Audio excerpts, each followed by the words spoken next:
Car prices are at an all-time high and they will keep going high.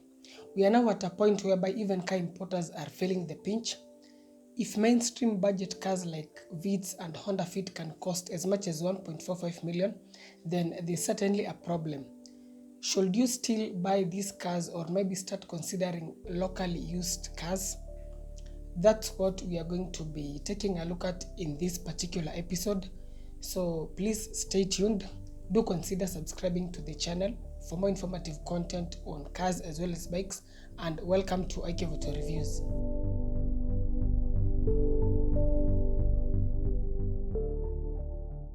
Not long ago, cars such as Honda Fit, Toyota Vitz and Mazda Demio used to go for less than 1 million shillings, roughly around 800,000 shillings. Fielders, Axios and Premios were going for between 1 million to roughly around 1.5, 1.6. Right now, a Vitz is going for as much as 1.2, a Honda Fit up to around 1.45 and a Paso up to around 1.1 million. And bear in mind that these are the 2016 models. A Premio is now even insane. Some of them are going for as much as a whooping 2.7 million. That is the same price that a Mitsubishi ASX, a Mark X and Honda Vezel are going for. It's just crazy and clients are really feeling the pinch to the point that car dealerships and importers are complaining of reduced car sales. What is now happening is that people are beginning to start considering locally used cars, which are way more affordable, less sophisticated compared to these newer cars, and consequently more reliable. So first, let's try to understand why these prices are at an all-time high. As we all know, the economy is really hurting. The Kenyan shilling has continued to drop and this has really pushed up the cost of car importation. High taxation is also another factor. Some cars are taxed higher than others, and a perfect example is the Hondas. The taxation charged on Hondas is slightly higher than that charged on Toyotas, and that's why you find that some cars like a Honda Fit are more expensive than Toyota Vitz. Right now, a 2016 Honda Fit can cost as much as 1.5 million, while a Vitz up to around 1.25 million. Another factor is demand, and a perfect example again is the Honda Fit. Initially, Vitz used to be the most preferred car, but when people realized that the Fit was a better car, they started buying it in large numbers and the demand skyrocketed, and so did the price. So everyone is feeling the pinch, but this is the big question.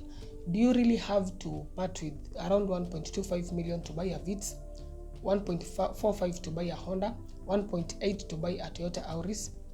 Do you know that 1.45 million can buy you a way better car than a Honda Fit, a car that is more spacious, more stable on the road, and a car that will give you a higher status? With less than 1 million shillings, there are so many locally used cars that you could consider. In fact, there are dealers who have now specialized on local used cars because their demand has also gone up slightly. Just to mention a few cars, there's the Premio 240, Toyota NZD, the first generation Toyota Wish, Honda CR-V, Toyota Ipsum, Honda Airwave, the last generation of the Impreza Forester and Legacy that had that typical Subaru DNA that incorporated the frameless windows, automatic transmissions and more. There's also the Toyota Caldina, Mitsubishi Lancer, Toyota Avensis and much more.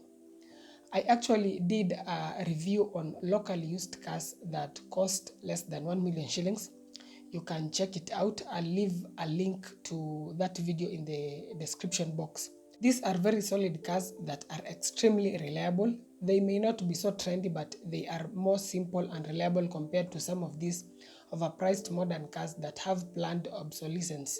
In fact, with these newer cars, it's becoming difficult to get good value propositions because even the most basic cars are now very expensive. So you wonder, you are paying over 1 million for a small compact hatchback that doesn't really have much to offer. Why not buy a slightly older, way better car? Do let me know your thoughts on this in the comment section. I understand that there are people who chase the most recent number plates, so that's why they prefer to buy a newer model despite the very high costs. But really, when you think about it, a recent number plate doesn't mean much. What is most important is the general condition of the car and the value it offers. If it's in good condition, it's a sensible car, and you're buying it at a very reasonable price, then why not? Thanks a lot for watching. Will you still buy these overpriced newer cars, or instead opt for a better local used car? Do let me know in the comment section. Personally, I will always prefer an older locally used one any day, anytime. That's it for this particular episode. As always, feel free to reach me via WhatsApp or email if you have any enquiries. Also, do consider subscribing to the channel for more informative content on cars as well as bikes. Stay safe. See you in the next one.